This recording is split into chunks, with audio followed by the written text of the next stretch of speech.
오늘 이 시간에는 새하늘과 새 땅이라는 제목을 가지고 하나님 말씀을 증거하도록 하겠습니다.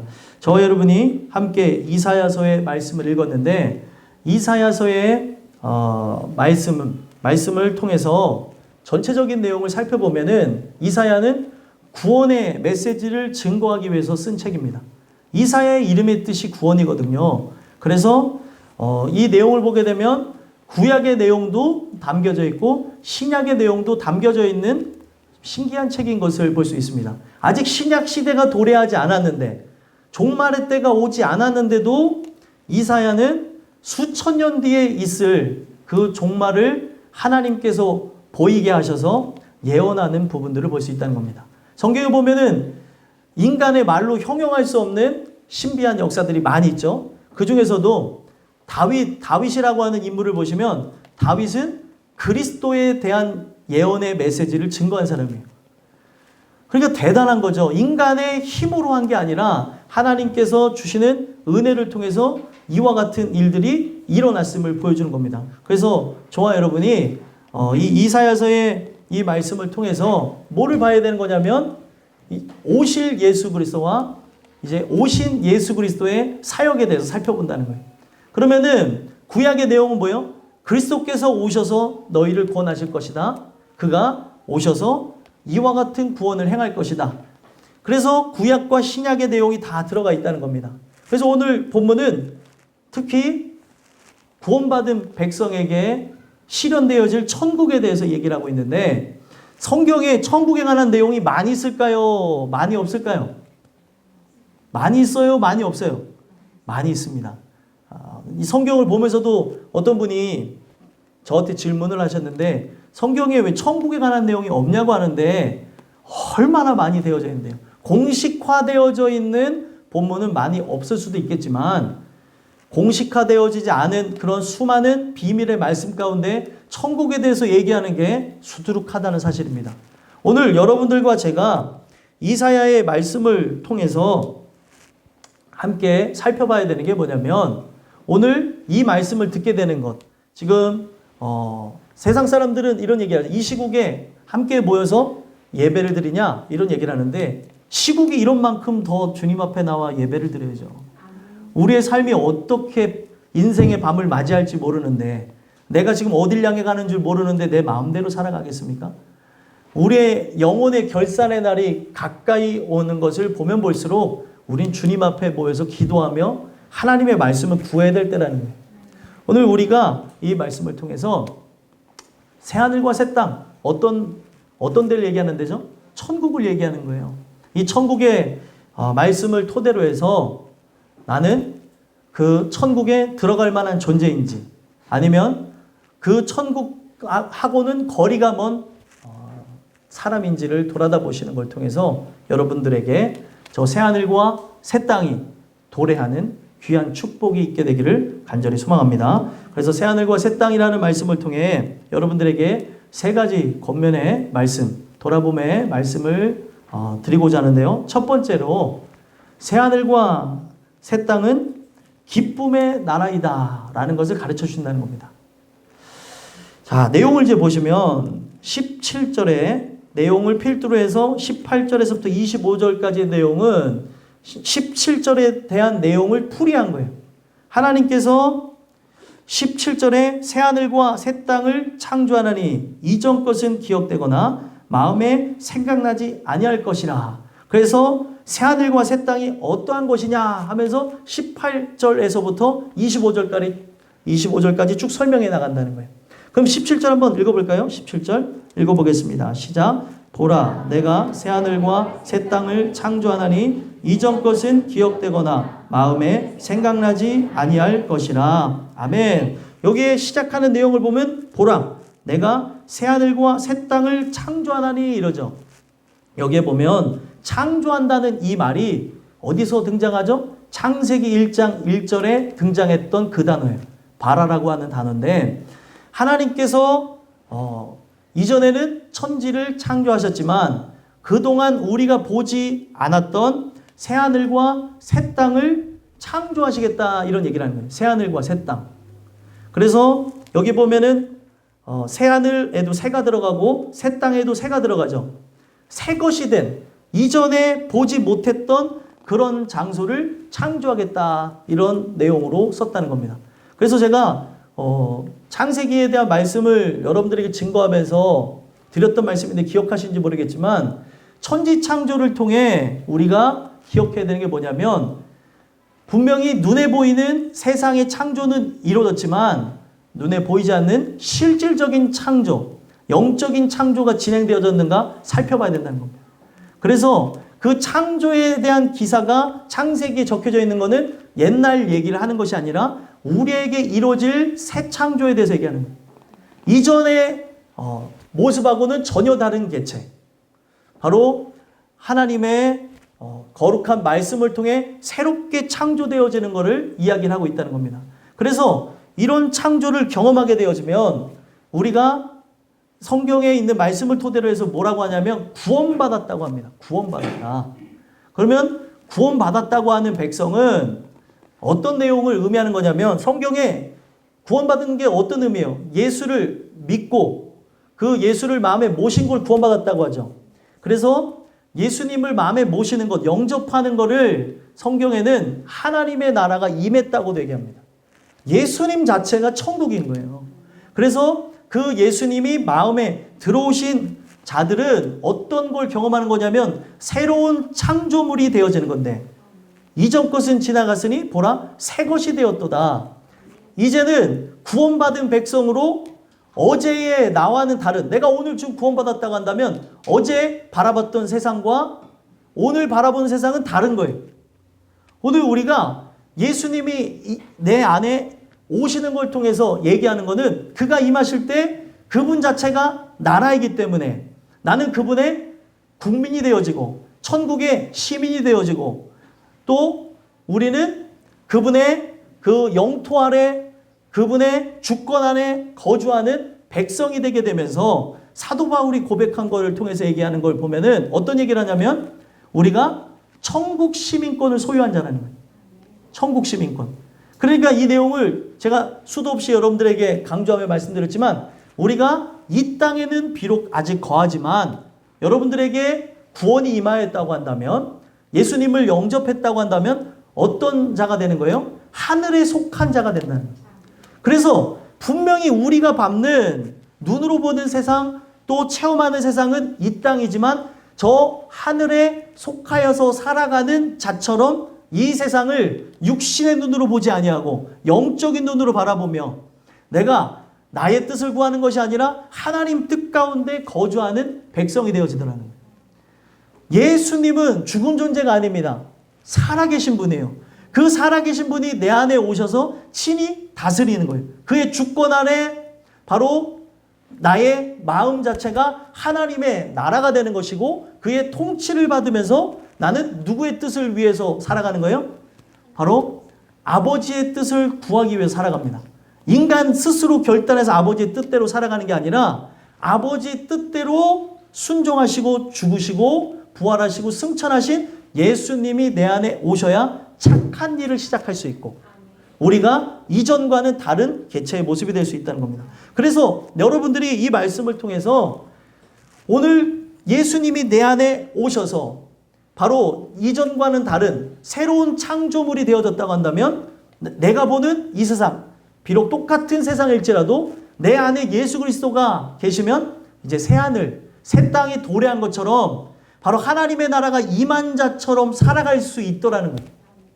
오늘 여러분들과 제가 이 하나님의 나라가 임한 자인지 임한 자가 아닌지 한번 살펴보시면서 그 주님 주시는 은혜로 더욱 깊이 나가게 되길 간절히 소망합니다. 그래서 새 땅을 창조하느니 이전 것은 기억되거나 마음에 생각나지 아니할 것이라. 자, 이 내용을 보게 되면 사람은 항상 과거를 생각하죠.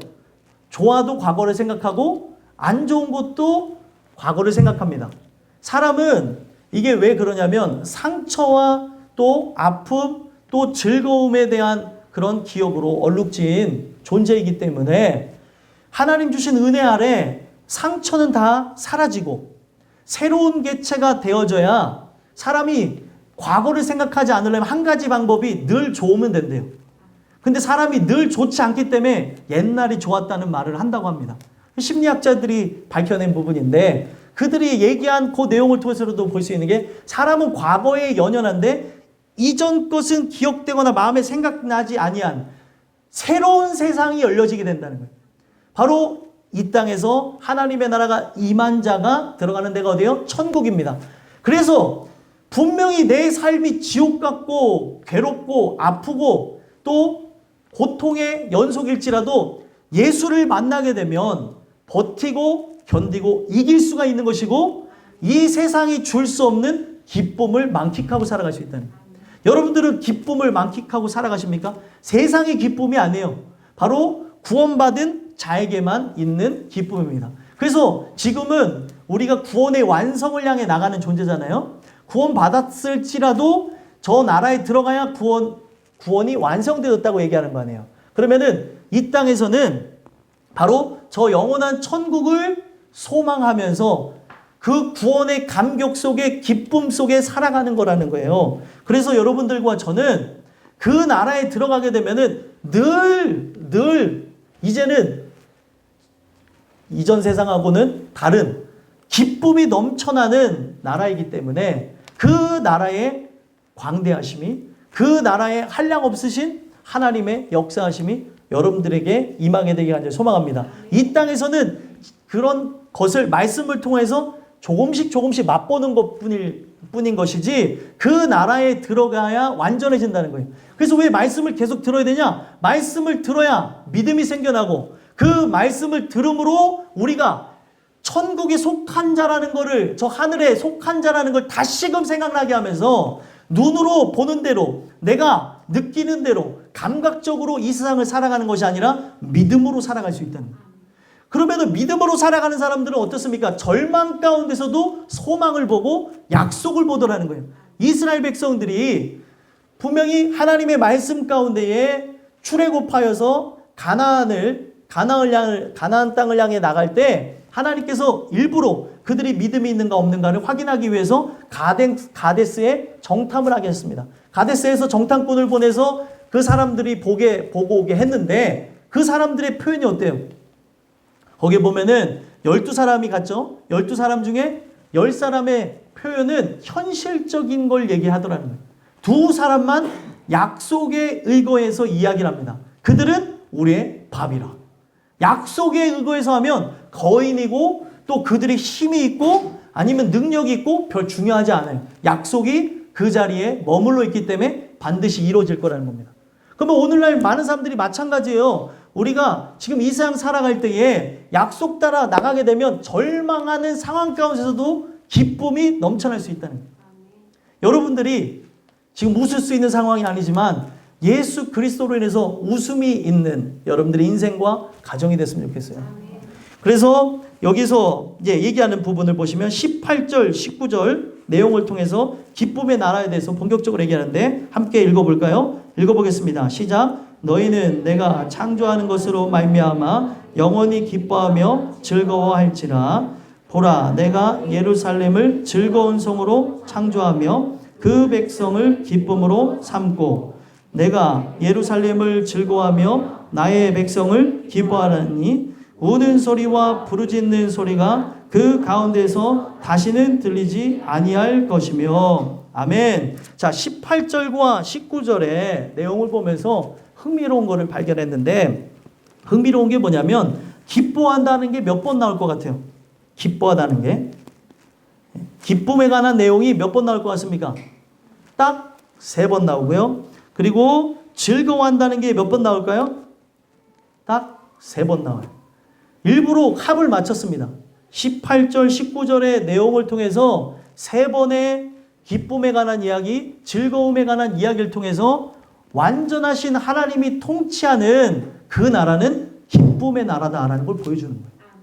성경에서 이야기하는 그 숫자들에 대한 얘기가 있는데 특히 이제 기본적으로 3, 7 이 정도는 우리가 알죠. 3이라고 하는 거 삼위일체도 상징하지만 이 3이 완전수를 뜻하기도 한다는 거예요. 7도 완전수입니다. 그래서 여기 3번이 나왔다고 하는 거는 이 세상과는 다른 기쁨, 이 세상에서는 지금까지는 경험해보지 못한 기쁨을 상징하는 겁니다. 그거를 이 땅에서 조금 맛볼 수 있는 게 뭐냐면 구원의 감격이라는 거예요. 구원의 감격. 여러분 구원 받으셨습니까? 아멘하기 어려운 질문을 하고 있는데, 구원받은 자라고 하면은 나타나는 게 이전에는 경험해보지 못했던 놀라운 감격이 터져나온다는 거예요. 아무리 세상에서 즐거워도 몇 시간 가지 않더라고요. 아무리 즐거워도 무슨 큰 상을 받든 뭐하든 이 상이 몇 년을 가지는 않더라는 거죠. 근데 이 구원의 감격은 이전에 느끼지 못했던 영적인 그런 것이기 때문에 엄청난 것을 우리에게 경험케 하시더라는 거예요. 그래서 이 내용 속에서 우리가 살펴보는 것은 이 기뻐하다라고 하는 것, 바로 18절에 내가 창조하는 것으로 말미암아 영원히 기뻐하며 라고 하는 것은 하나님이 그 나라를 어떻게 만드셨냐면, 하나님이 그들을 기뻐하는 걸 통해서 19절에서는 나의 백성을 기뻐하리니 하나님께서 그런 이야기를 하시는 걸 통해 그 나라는 기쁨밖에 존재하는 게 없다는 것을 가르쳐준다. 슬픔이라는 게 존재하지 않는다는 거죠.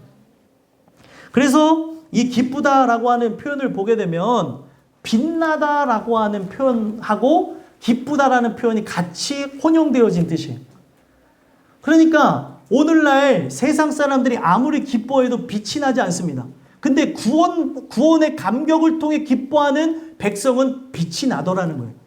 이 세상이 보지 못한 것, 나는 구원받은 것에 대한 그 기쁨을 자랑하셔야 되는 거지, 나의 돈과 명예와 권력과 권세, 내가 어느 나라에 여행을 했는지, 내가 무엇을 내가 소유하고 있는지, 이거는 다 쓸데없는 것들이에요. 썩어질 것이라는 거죠. 그래서 이런 걸 갖고 자랑하면 여러분들의 재력이 그들보다 못하면 에이 뭐 거길 갔다 온 걸 가지고 그걸 가지고 자랑을 해, 이럽니다. 근데 구원의 감격을 여러분들이 실제로 경험하셨다고 한다면 어떤 거를 그들이 느끼게 되냐면, 저게 뭐지? 저게 뭐길래? 이거는 돈으로도 살 수 없고 힘을 들인다고도 얻을 수 있는 것도 아니고 능력으로도 갖출 수 있는 게 아닌데, 야 저게 뭘까? 그게 바로 여러분들의 얼굴을 통해서, 삶의 행적을 통해서, 말씨를 통해서 나타나야 되는 게 이 기쁨이라는 거예요. 기쁨 있는 사람은 눈만 봐도 알 수 있죠. 어우, 흥이 넘쳐. 예? 딱 눈만 봐도 막 흥이 넘쳐요. 애들을 보면은 흥이 넘친 애들이 있어요. 그래서 얘네들 막 어떨 때는 막 흥이 있어서 애들 밥을 먹다가 일어나서 춤도 추는 애들이에요. 예? 흥이 있으니까. 근데 그 흥 있는 것, 이 세상 흥이 아니라니까요. 바로 저 영원한 천국의 흥을 체험한 존재라고 한다면, 이 세상에서 본 적이 없기 때문에 그들 삶에 있는 고통, 괴로움, 그런 슬픔, 눈물들이 다 사라질 만한 빛의 역사라는 거예요. 여러분들에게 이런 일들이 일어났으면 좋겠습니다. 그래서 그 나라에 들어가면 영원히 기뻐하게 된다는 거예요. 그러면 왜 영원히 기뻐하게 되느냐 봤더니, 여기 즐거워하니라, 그리고 예루살렘을 즐거운 성으로, 내가 바로 예루살렘을 즐거워하며, 계속 반복되는 게 그 기뻐하는 이유에 대해서 바로 예루살렘 성, 예루살렘을 근거로 들고 있습니다. 예루살렘에는 바로 하나님이 자신의 성전에 자기의 이름을 두시겠다 얘기하는 겁니다. 그래서 이거는 그냥 눈에 보이는 무너진 예루살렘의 성전을 얘기하는 것이 아니라 영원히 무너지지 아니할 바로 새로운 성전, 저 천국을 상징하는 거예요. 거기에 당신의 이름을 두셨기 때문에, 그 이름을 통해서 우리가 뭘 받은 거예요? 구원을 받은 거기 때문에 성전 중심에, 예루살렘이 그냥 즐거운 것이 아니라 새 예루살렘에 들어가게 되면 성전을 통하여서 받게 되어지는 이 세상에 느낄 수 없는 기쁨을 느끼게 된다는 거예요. 그래서 여기 보면은 즐거워할지니라 라는 이 단어가 어디서 이제 근거가 돼서 하냐면, 맴 돈다라는 말에서 왔어요. 맴 돈다. 말이 좀 그렇죠? 뱅뱅 돈다라고 해야 될까? 아무튼 그 말을 왜 했겠어요? 이스라엘 백성이 성전 중심으로 살았던 거를 얘기하는 거예요. 성전에 있을 때만 무엇이 있어요? 즐거움이 있는 겁니다. 여러분들이 진짜 이 성전의 즐거움, 그냥 교회가 즐거움이 아니라 이 성전에서 말씀을 여러분들이 들으시면서 나에게 주시는 은혜가 올 때는 세상이 줄 수 없는 즐거움을 만끽하며 기뻐할 수 있게 된다는 거예요. 오늘 우리가 그 성전이 있기 때문에 그 천국에 바로 하나님이 계시기 때문에 그것 때문에 무엇이라 하는 거예요? 기뻐하게 된다는 거예요. 여러분들과 제가 그 기뻐하는 그런 모습들이 그런 하나님의 성호를 두신 그 예루살렘 성전을 통해서 새 예루살렘 성전을 통하여서 주시는 은혜로 여러분들이 진정으로 즐거움과 기쁨이 넘쳐나기를 간절히 소망합니다. 그래서 계속 얘기하는 게 예루살렘을 즐거운 성으로 창조하며 그 백성을 기쁨으로 삼고 내가 예루살렘을 즐거워하며 나의 백성을 기뻐하리니 그들은 이 세상 존재가 아니에요. 이 세상하고 다른 존재입니다. 바로 새로운 개체가 되어진 존재이기 때문에 바로 하나님만 바라보고 하나님 사랑으로 충만한 개체이기 때문에 하나님이 그들을 보면서 기뻐합니다. 믿음의 시련은 뭐예요? 영혼 구원이에요. 이들 자체는 무엇으로 똘똘 뭉쳐져 있는 거예요? 바로 믿음 자체로 뭉쳐져 있는 존재이기 때문에 그래서 그 천국에서 하나님께 예배하며 하나님께 영광 돌리기를 좋아하는 존재이기 때문에 바로 그들에게는 기쁨이 사라지는 날이 없더라는 거예요. 여러분들과 제가 이 주시는 말씀을 통해서 내가 아직 그 나라에 들어가지 않았지만 이 말씀을 통해서 내가 바로 하나님의 백성됨, 하나님의 백성됨을 뭘로 깨달아요? 죄인됨을 통하여서 죄인된 내가 그 하나님의 말씀이 깨달아지는 걸 통해서 내가 오늘도 그리스도를 의지하는 걸 통해서 여러분들이 그 하나님의 역사하심을 봤으면 좋겠고요. 그런 나를 이 땅에 하나님의 아들이 구원하러 오셨다는 걸 여러분들이 말씀을 들을 때 믿어지는 걸 통해 이 세상에서 느낄 수 없는 기쁨을 또 만족감을 누리게 되어지므로 삶이 하나도 변하지 않는다 할지라도 감사가 넘쳐나는 삶이기 간절히 소망합니다. 여러분들 감사가 끊어진 이유는 뭐겠어요? 구원의 감격을 잃어버린 거예요. 그래서 둘 중에 하나입니다. 구원을 못 받았든지 아니면 구원을 받았으나 그 감격을 사단으로부터 빼앗겼는지 속이는 자에게 걸려 넘어지는 자에게 여러분들 넘어진 건 아닌지 살펴봐야 됩니다. 오늘 우리의 삶 속에 아무리 세상이 흉흉해진다 할지라도 구원의 감격 속에 살아가는 사람은 기쁨으로 주님을 맞이하는 거예요. 영광의 주님을 보리라. 내 삶의 끝에서 나는 주님을 보리라. 얼마나 좋아요. 별로 안 좋으신가 봐요. 오늘 보면은 오늘 부르셔서 별로 안 좋으신 건가요? 오늘 주님 주시는 은혜를 통해서 여러분들이 그 나라에 들어가므로 그 나라는 기쁨밖에 없어요. 즐거움밖에 없어요. 그래서 19절 후반전에 뭐라고 얘기합니까? 우는 소리와 부르짖는 소리가 그 가운데서 다시는 들리지 아니할 것이며 우는 소리, 부르짖는 소리. 여기 보면은 이 소리라고 하는 게 슬픔으로 가득 차서 지르는 소리를 얘기하는 거예요. 그래서 울다라고 하는 것도 통곡한다는 말이고 부르짖는다는 소리도 소리를 비명을 지른다는 그런 뜻을 갖고 있습니다. 그래서 우는 소리, 부르짖는 소리 이게 다 보면은 네 단어로 이루어졌는데 네 단어로 이루어진 이 모든 게 다 뭐냐면 슬픔, 고통, 괴로움으로 연결되어진 단어라는 거예요. 근데 그 나라에는 그게 존재하지 않는다는 거예요. 왜 사람들에게 슬픔이 생겨나는지 아십니까? 죄 때문에 그래요. 죄 때문에. 근데 그 죄가 내 안에 흘러 들어와서 그 사망으로 나가게 하기 때문에 우리를 좌절시키기 때문에 우리를 그 죄악 가운데에 또 무릎 꿇게 되어지기 때문에 우리의 삶 자체가 고통이요 괴로움이요 눈물이요 슬픔의 연속이 되는 건데 그게 사라지더라는 거예요. 그 나라는 기쁨밖에 없는 거예요. 기쁨밖에. 그러니 별로 안 좋으세요? 기쁨밖에 없다니까요. 슬퍼할 일이 없어요. 지금은 별게 다 걱정이잖아요. 그냥 지하철 하나만 타고 와도 걱정이래잖아요. 지하철 하나만 타도 내가 혹시나 그 바이러스 이렇게 걸리신 분하고 마주치지 않았을까? 별걸 다 걱정하는 그런 글들, 댓글들을 제가 확인해 봤는데 사람은 걱정하지 않아도 될 것도 만들어서 걱정하는 존재인데 지금 사회 상황이 이러다 보니까 별걸 다 걱정하며 살더라는 거예요. 그런데 거기는 걱정, 근심, 그리고 괴로움, 눈물이 전혀 없는 곳이라는 거예요. 그 가운데서는 다시는 들리지 아니할 것이며 라고 하는 거는 영원토록 들을 수가 없다라고 얘기합니다. 여러분들이 그 나라에 들어가는 은혜가 있게 되길 소망합니다. 두 번째로는 새하늘과 새 땅을 통해 이 나라가 어떤 나라인가 하고 가르쳐 주시냐면 영생의 나라다라는 것을 가르쳐 주십니다. 그래서 20절 한번 읽어볼까요? 읽어보겠습니다. 시작. 거기는 날수가 많지 못하여 죽는 어린이와 수완이 차지 못한 노인이 다시는 없을 것이라. 곧 100세에 죽는 자를 젊은이라 하겠고 100세가 못되어 죽는 자는 저주받은 자이리라. 아멘. 자, 이 내용을 통해서 함께 살펴봐야 되는 게 뭐냐면 지금 그 나라는 전제가 성경 전체의 내용을 보게 되면 거기는 사망이 있습니까? 없습니까? 사망이 없는 나라예요. 그래서 여기에서 전제되어지는 거는 영원성을 강조하는 겁니다.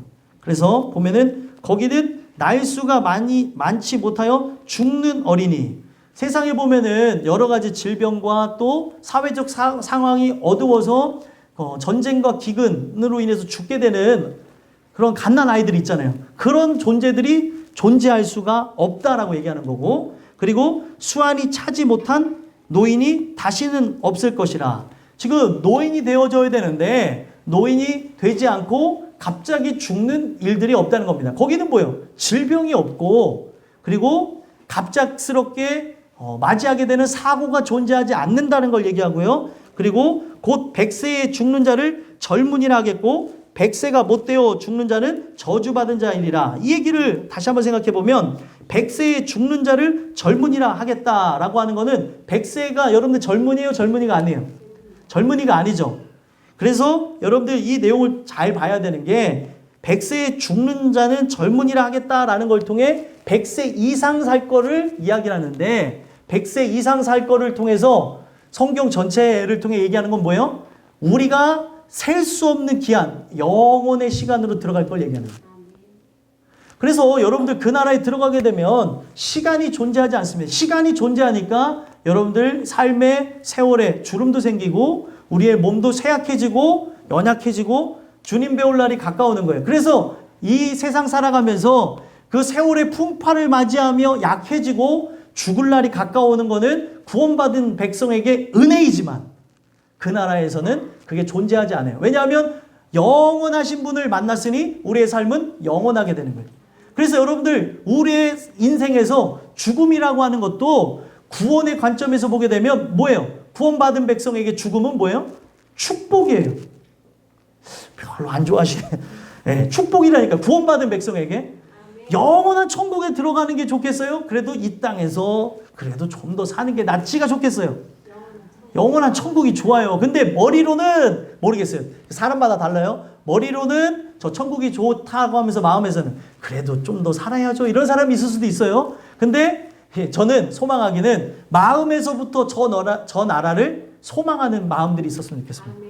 그래서 진짜 더 오랫동안 뭐 손주들이 커서 장성해서 결혼하는 것까지 보면 좋겠지만 일찍 부르심을 받은 분들도 계십니다. 저희 교회 같이 계셨던 권사님도 그렇게 부르심을 받은 거잖아요. 그래서 형제분들은 안타깝지만 내 동생 또 내 형 그리고 내 아우 그리고 뭐 등등등 얘기할 때 더 좀 즐겼으면 좋겠는데 가족들은 그런 생각 가질 수 있어요. 그런데 제가 그들한테 드렸던 말씀이 더 좋은 천국에 갔는데 이제 여한이 있겠느냐. 이 세상 것하고는 비교가 안 되는 그런 나라에 갔는데 도대체 이 세상에서 경험해보지 못했다고 억울할 이유가 뭐가 있냐는 거예요. 성공했는데 우리의 인생의 유일한 성공은 구원받는 겁니다. 내가 세상을 다 얻었다 한들 구원받지 못하면 실패한 사람이에요. 근데 내가 세상이 볼 때 일찍 죽음을 맞이했을지라도 구원받았다고 하면 성공한 사람이라니까요. 그 사람을 부러워해야 되는 게 여러분들과 저의 모습이라는 거예요.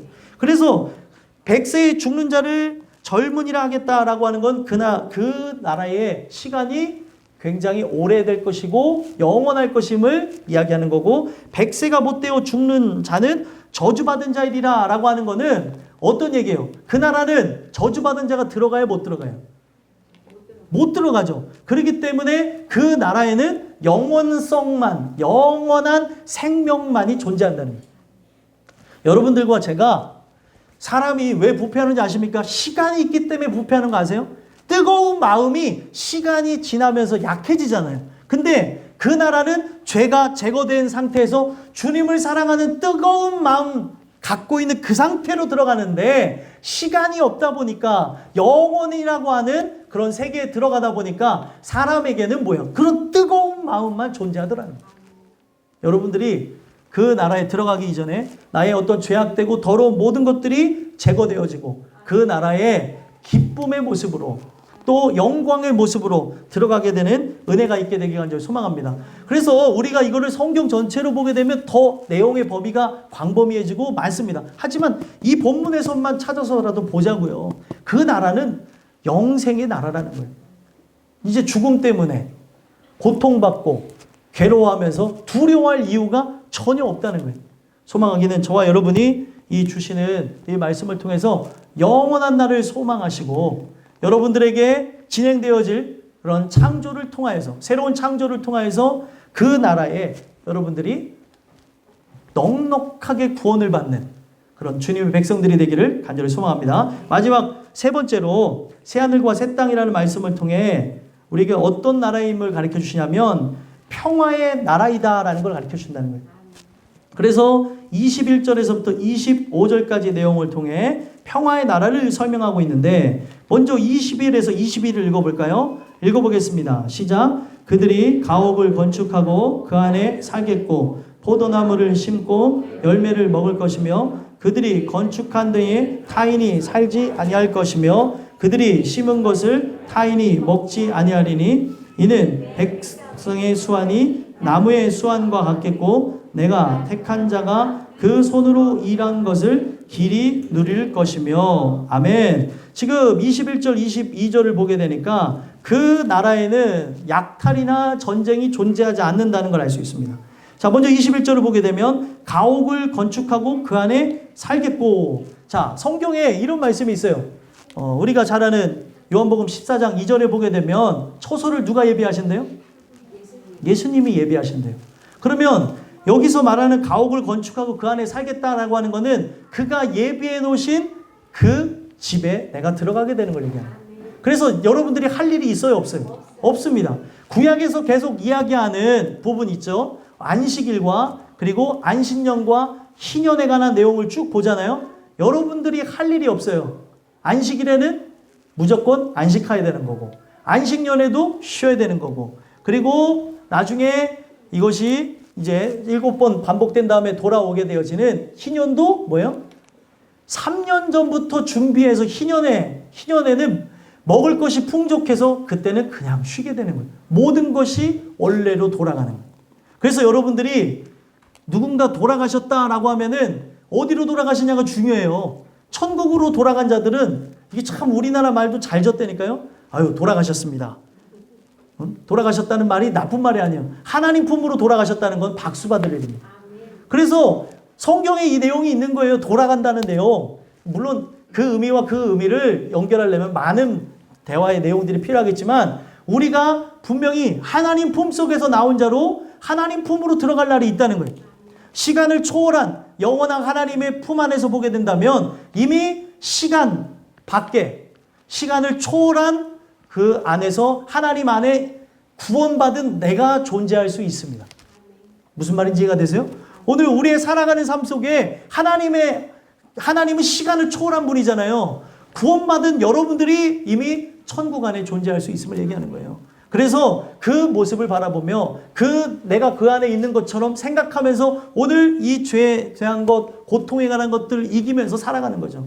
오늘 우리가 이 내용을 바라다 볼 때 그 나라는 그가 예비해 두신 것을 우리가 따라서 산다는 걸 얘기하고요. 포도나무를 심고 열매를 먹는다라고 하는데 거기서 포도나무 심고 열매를 먹는다고 하는 것은 우리가 거기서 전쟁의 위협이 없이 평안하게 살 수 있는 것을 이렇게 아름답게 표현한 거예요. 이스라엘이 소망하는 나라는 그렇게 휘황찬란하지 않았습니다.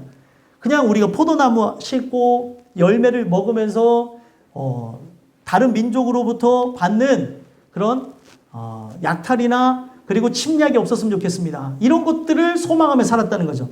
그래서 여러분들 보게 되면 침략이라는 게 왜 일어나냐면 죄 때문에 일어난다고 성경이 얘기합니다. 죄 때문에. 근데 거기는 죄와 사망이 존재하지 않죠. 그렇기 때문에 전쟁에 대해서 걱정할 것이 없으니까 바로 그거를 표현한 게 뭐예요? 포도나무를 심고 열매를 먹을 것이다 이렇게 얘기하고 직접적으로 이제 22절에서 언급하는 것은 그들이 건축한 데에 타인이 살지 아니할 것이며 다른 이들이 침략해오는 게 없을 거라는 거예요. 그래서 천국 들어가게 되면 끝입니다. 더 이상 중간이 있어서 들어올 수 있는 자가 있는 게 아니에요. 아니 이게 되게 생각해보면 재밌잖아요. 내가 천국에 살고 있는데 중간 지역에 살고 있던 사람이 갑자기 천국으로 와서 내가 열심히 다른 사람들이 이렇게 헌금을 해주고 기도해줘서 천국 올라왔다고 해서 지금까지 한 100년 사셨으니까 앞으로는 제가 살겠습니다. 이렇게 들어온 일들이 없다는 거예요. 아니 생각해도 우스운 걸 사람들이 만드는 거예요. 왜냐하면 저 사람은 열심히 안 했다고도 그렇고 했다고도 할 수 없는 사람이니까 지옥 같다고 말하면은 좀 그러니까 저 중간 연옥 같다고 합시다. 사람이 만든 거예요. 그리고 그거 좀 안타까우니까 우리가 헌금해주고 기도하면은 천국 갈 수 있다고 합시다. 그래야 또 이 종교가 더 성장하지 않겠습니까? 다 말도 안 되는 그런 쓸데없는 소리로 종교를 크게 하겠다는 생각에 그런 부패한 생각에 의해서 나온 거라는 거예요. 성경은 천국 들어가면 끝이고 지옥 들어가면 끝입니다. 사람에게 기회가 없어요. 그래서 우리가 이 땅에서 기회를 얻었을 때 그 나라에 들어감을 소망하셔야 되는 거예요. 그래서 여러분들이 늘 기억해야 되는 건 뭐예요? 내 마음의 땅에 바로 하나님의 나라가 임한 자가 어디 들어가는 거예요? 천국에 들어간다는 걸 기억하셨으면 좋겠어요. 그래서 여러분들이 분명히 이 마음에 어떤 일이 일어나야 되냐면 샬롬이 일어나야 되는 거예요. 여러분들 안에 평화가 와야 되는 거예요. 근데 내 삶이 어떠냐는 거예요. 전쟁과 기근, 고통, 괴로움의 연속 아니냐는 거예요. 여러분들이 하나님 주신 그 말씀을 통해 충만함을 누림으로 이 평화가 여러분들 안에 넘쳐나게 되기를 간절히 소망합니다. 그래서 건축한 데에는 타인이 살지 아니할 것이며 그들이 심은 것을 타인이 먹지 아니하리니 이는 내 백성의 수완이 나무의 수완과 같겠고 내가 택한 자가 그 손으로 일한 것을 길이 누릴 것이며 여기 보면은 타인이 먹지 못할 것이다. 절대 그들이 침범하지 못할 것이고 또 약탈하거나 고통받는 일이 없을 것임을 얘기하고요. 백성의 수완이 나무의 수완과 같다는 거예요. 그러면 이게 좀 이해가 안 가지만 나무가 영원하면 뭐가 영원한 거예요? 우리가 영원한 거죠. 나무의 생명도 영원할 것이고 거기에 심겨진 나무 또한 우리 또한 영원할 것임을 얘기합니다. 그래서 성경에서는 되게 재밌는 표현을 갖고 우리가 옮겨 심어지는 날이 온다고 얘기합니다. 그래서 성경에 어떤 날이 있냐면 어떤 것이 표현되어졌냐면 애굽에 심었던 존재를 가나안 땅에 옮겨 심었다는 걸 통해 우리가 이 세상 살아가면서 분명히 뿌리 내린 것처럼 살아가지만 하나님께서 나를 언젠가 옮기시는 날이 온다는 거예요. 그래서 어디에 뿌리를 내게 하는 거예요? 천국에 이미 뿌리를 내린 나무와 같이 내가 거기에 뿔을 내리고 영원할 것임을 얘기하는 거예요. 그러니까 여러분들에게 이런 내용들을 지금 약속하시고 이런 걸 축복하고 있으니 누구보다 기뻐해야 되는데 지금 별로 안 기쁘신 것 같아요. 그래서 이 내용을 통해 여러분들과 제가 우리에게 이런 영원한 그런 나라 그 화평의 나라 평화의 나라가 찾아와서 영원할 거라고 하는 그 기쁨이 여러분들에게 있었으면 좋겠습니다. 그래서 내가 택한 자가 어떻게 한대요? 손으로 일할 것을 길이 누릴 것이며 하나님이 택한 그 존재는 분명히 수고는 누가 하셨어요? 하나님이 다 하셨어요. 다 준비해 놓은 그것이 영원할 것을 얘기하고요. 그리고 거기는 저주가 존재하지 않는 축복의 그 나라이기 때문에 분명히 거기서 사람들이 하나님이 그 인도하심 안에 그 완전하게 열려진 자유 속에 사람들이 무엇을 하든지 간에 여기서 씨를 심고 그 씨가 자라나서 열매 맺는 데까지 하나님께서 땅에 떨어짐 없이 길이 누리게 하시겠다는 거예요. 이 길이 누리게 했다는 게 얼만큼이겠어요? 영원을 얘기하는 겁니다. 이런 축복이 여러분들에게 있게 되기를 저희 소망합니다. 그래서 결국에 어떤 전쟁이나 약탈, 침략이 존재하지 않는다는 걸 21에서부터 22까지 이야기하는 거고요. 바로 23절도 한번 읽어볼까요? 23절에서 어떤 내용 얘기하는지 읽어보겠습니다. 시작. 그들의 수고가 헛되지 않겠고 그들의 생산한 것이 재난을 당하지 아니하리니 그들은 여호와의 복된 자의 자손이요 그들의 후손도 그들과 같을 것임이라. 아멘. 모든 수고가 헛되지 않겠다는 거예요. 이 세상에 살아가다 보면 수고가 헛될 때가 있습니까? 없습니까? 네? 있어요. 나는 열심을 갖고 했는데 그 노력이 다 땅에 떨어지는 일들도 존재하더라는 거예요. 근데 그 나라는 그 수고가 헛되지 않고 무작정 어떻게 돌아오는 거예요? 하나님의 풍성한 복락으로 돌아오게 하실 거라는 거예요. 그리고 거기에 여기서 보면 그들이 생산한 것이 재난을 당하지 아니하리니 여기서 생산한다고 하는 게 뭐냐면 자녀 출산을 얘기합니다. 그래서 우리가 이걸 어떤 식으로 표현해야 되는 거냐면 거기는 지금 성경 속에서 나오는 혈통에 대한 걸 보게 되면은 부모는 예수님의 사람인데 자녀는 악인인 경우가 있거든요. 근데 거기서는 어떻게 하겠다는 거예요? 계속해서 아름다운 씨가 퍼지게 하시겠다는 거예요. 그래서 우리가 그 나라에 들어가 봐야 알겠지만 성경에 적혀져 있는 대로 보게 되어지면은 그 나라에도 자손이 계속해서 번성해서 누리게 될 것을 얘기하고 있다는 겁니다. 그래서 여기 보게 되면 재난을 당하지 아니한다라는 건 재난이 뭐예요? 갑작스럽게 죽거나 그리고 어떤 사고 그리고 질병을 맞이하는 일이 전혀 존재하지 않고 이들은 어떤 존재래요? 그들은 복된 자의 자손이에요. 여러분들이 바로 복된 자예요. 복 받은 자가 들어가는 데가 어디예요? 천국입니다.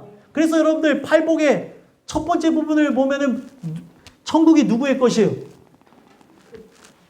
바꿔서 얘기합시다. 바로 나의 것이 되는 거죠. 내가 복 받은 자라고 한다면 천국이 누구의 것이에요? 나의 것이 되는 거예요. 심령이 가난한 자는 복이 있나니 천국이 그들의 것이요. 저들의 것이요. 바꿔서 얘기하면 여러분들이 가난한 자면 천국이 누구의 것이에요? 나의 것이 되는 거예요. 그래서 그 나라에 이제 들어가게 되어지면 나는 복 받은 자로 그 나라에 들어감을 얻게 되어지면 거기에 자손들이 어떻게 돼요? 그들의 후손도 복 받은 자처럼 그들과 같을 것이라는. 그러니까 내 자녀가 예수 믿는 자녀가 됐으면 좋겠다. 내 부모나 아니면 내 남편이 내 아내가 회심했으면 좋겠다. 이러한 두려움이 존재하지 않는 나라. 그러니까 하나님의 통치 아래 어떠한 죄의 공격도 존재하지 않는 영생을 누리는 나라라는 걸 표현해주고 있는 거예요. 여러분들에게 이러한 평화가 이 땅에서도 누리게 되는 복이 있게 되기 간절히 소망합니다. 그래서 이제 마지막으로 24절, 25절 보게 되면 하나님의 통치 아래 완전한 평화를 누리는 그들의 모습을 보여주는데 먼저 24절 읽어볼까요? 읽어보겠습니다. 시작. 그들이 부르기 전에 내가 응답하겠고 그들이 말을 마치기 전에 내가 들을 것이며 아멘. 여기 보면은 부르기 전에 내가 응답하겠고 그들의 말을 마치기 전에 내가 들을 것이며 어떤 부분 같아요? 여러분들 살다 보면 부부나 아니면 친한 사람들 있죠? 눈으로 얘기하는 걸 경험해 보신 분들 있어요? 눈으로? 네, 눈으로 얘기를 한다니까요. 눈으로 얘기하고 뭐 손짓만 얘기해도 다 아는 거예요. 말을 하지 않았는데 꼭 말을 들은 것처럼 움직입니다. 뭐 세상 사람들이 이거 뭐 텔레파시라고 하는데 이게 서로 간에 긴밀하게 연결되어졌다는 걸 보여주는 거죠. 그래서 살면 살수록 요즘에 사람들이 재밌게 얼마만큼 이 사람들이 친분이 있는지 알아볼 때 이렇게 하잖아요. 짜장 짬뽕 하나 둘 셋 하면 짜장 짬뽕 그렇게 해서 서로의 뭐 긴밀도를 알아본다고 하는데 그것도 이제 재미 삼아서 그렇게 한 건데 지금 이 상황을 보게 되면 하나님과 내가 전적으로 연결되어져 있는 거예요. 내 생각도 그분이 있고 또 내가 그분의 생각도 있는 사이. 그래서 완벽하게 연합되어진 상태라는 거예요.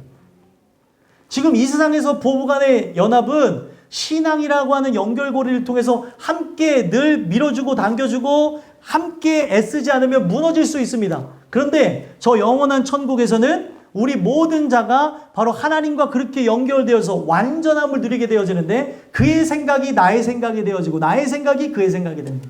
이 땅에서는 하나님의 생각과 내 생각이 다르죠. 근데 저 영원한 천국에서는 그 생각이 완전히 똑같기 때문에 부르기 전에 응답하고 말하기 전에 다 아는 거고 말을 마치기 전에도 내가 듣고 움직이겠다라고 얘기하는 거예요.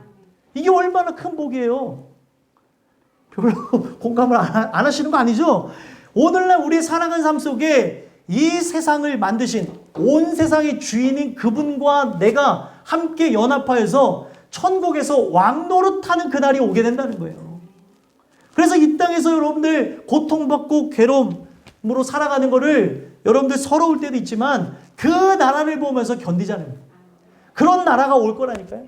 그러면서 그 나라가 어떤 나라인가 마지막 25절에 이게 내용을 한번 읽어보겠습니다. 시작. 이리와 어린 양이 함께 먹을 것이며 사자가 소처럼 짚을 먹을 것이며 뱀은 흙을 양식으로 삼을 것이니 나의 성산에서는 해함도 없겠고 상함도 없으리라. 여호와께서 말씀하시니라. 아멘. 자, 이리와 어린 양이 함께 먹을 수 있나요? 함께 먹을 수 없죠. 어차피 이리는 뭘 먹어야 돼요? 육식해야 되고, 그리고 양은 초식을 해야 되는데 함께 먹는데요. 자, 종을 초월하게 되는 걸 보여주고요. 그리고 사자가 소처럼 짚을 먹을 것이며, 사자는 뭘 먹어야 되죠? 예, 고기를 먹어야 되는데 소처럼 짚을 먹을 것이며 뱀은 흙으로 양식을 삼을 것이니, 지금 이걸 보게 되면 완벽한 평화. 지금 짐승들이 그 안에 이제 천국에도 하나님 만드신 짐승들이 있을 건데 여기서는 서로가 서로를 잡아먹고 그리고 서로를 해하는 일이 전혀 존재하지 않는다는 거예요. 그래서 사람과 동물 그리고 있는 모든 자연들이 완벽한 조화를 이룰 것을 보여줍니다. 이 세상은 완벽한 조화가 없죠. 그렇죠? 도시 살면 도시 사는 대로 장점과 단점이 있고 시골 살면은 시골 사는 대로 장점과 단점이 있는 것처럼 완벽한 조화는 없습니다. 근데 천국은 뭐예요? 완벽한 조화가 있어요. 바로 하나님이 통치하시고 거기에는 영원한 평화, 바로 안식을 누리는 장소가 되어지기 때문에 그렇습니다. 그래서 거기서 얘기하는 게 뭐예요? 나의 성산에서는 해함도 없겠고 상함도 없으리라. 여호와께서 말씀하시니라. 거기에는 뭐예요? 진짜 여기는 해함도 그리고 상함도 전혀 존재하지 않는 모두가 서로 화합하여서 오직 하나님만 바라보는 장소가 되어진다. 여러분들 이 나라를 소망하십니까? 지금까지 제가 장렬하게 나열을 해서 보니까 별 마음이 없어진 분들이 있는 것. 야, 천국 가면 큰일 나겠다 이거. 야, 이거 예배를 보통 드려야 되는 게 아닌 것 같고, 야, 이거 큰일 나는 거 아닌가 이런 생각을 가질 수도 있는데, 내가 이 나라에서 하나님 주시는 은혜를 통해 구원받으면 여러분들 그 감격과 기쁨 속에 영원히 누리게 될 거예요. 그래서 우리가 이 세상에서 무엇을 경험해야 되냐? 하나님의 진정한 창조를 경험해야 돼요. 성경에 기록된 창조 말고요. 천지를 창조하시냐 말고요. 나에게 천지가 개벽하는 일들이 일어나야 되는 겁니다. 그래서 거듭나야지만, 새롭게 태어나야지만 우리가 이 땅에서 바로 예수님과 연합되어진 존재로 하나님의 백성으로 하나님의 나라가 임한 자로 그의 주권 아래 통치를 받다가 하나님 나라에 들어감을 경험하게 된다는 거예요. 천국에 들어감을. 그러면 오늘 우리의 살아가는 삶 속에 이 창조가 있는지 한번 보자는 거예요. 이 창조가. 오늘 우리 교회가 창립 기념주일로 예배를 드리잖아요. 하나님께서 11년 전에 이 교회를 세우셔서 우리가 함께하게 되는데 가장 중요한 게 뭡니까? 여러분들이 태어난 날도 중요한데 더 중요한 날은 죽을 날이에요. 그래서 죽을 날에 우리가 기쁨으로 장례를 맞이하려면 여러분들이 새로 태어나는 역사가 있어야 되는 거예요. 그래서 오늘 이것을 하면서 우리가 이 창립기념주의를 드리면서 새롭게 태어나기를 소망하며 이 세상의 어떤 우리가 생일잔치하는 이런 것에 연연하기보다 우리가 새로 태어나는 것을 축복해주고 나갔습니다. 하나님 나에게 이런 일이 있게 하옵소서, 내 자녀에게 있게 하옵소서, 내 부모에게 있게 하옵소서, 내 남편, 내 아내에게, 내 사랑하는 지인들에게 있게 하옵소서. 그래서 여러분들이 그렇게 새롭게 태어나는 날, 내가 태어난 날도 중요하지만 새롭게 태어난 날이 없으면 그 나라에 들어갈 수가 없다. 여러분들 그 새롭게 태어난 날을 정확하게 기억하지 않으셔도 돼요. 근데 분명히 태어났으면 그 삶의 족적을 통해 행적이 달라지고 말이 달라지고 천국에 속한 자답게 살아가더라는 거예요. 그의 통치 아래 들어가니. 저는 오늘 여러분들이 그런 자들이 됐으면 좋겠고, 오늘 이 주신 말씀을 통해 새하늘과 새 땅에 들어갈 존재로 내가 정말 하나님의 창조가 진행된 자인지, 새로운 창조가 진행된 자인지, 아니면 진행된 자가 아닌지 돌아다 보시고 나에게 이러한 창조가 진행되게 하시고 천국 백성으로 살게 하여 주시옵소서. 그리고 기도하고 나가는 여러분들과 제가 되길 간절히 소망합니다.